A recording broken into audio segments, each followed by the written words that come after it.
Hi everyone, a very good afternoon.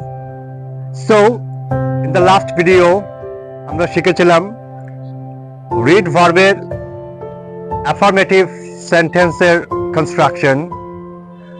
So, আজকে আমরা শিখব same read verb দিয়ে negative and interrogative-এর construction. So, আমি বই পড়ি না, I don't read the book. আমি বইটি পড়িনি, I have not read the book. আমি বই পড়তাম না, I would not read the book. আমি বই পড়তে পারতাম না, I could not read the book.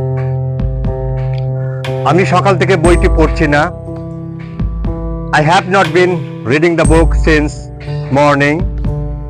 আমি বইটি পড়ব না, I will not read the book. Now interrogative sentence.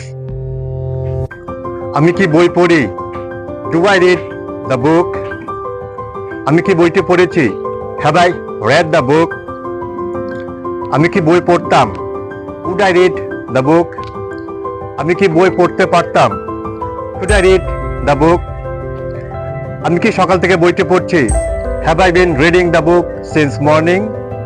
আমি কি বইটি পড়ব না? Will not I read the book? So, by following these formulas, you can easily start your spoken English journey. Thank you. Hope to see you very soon.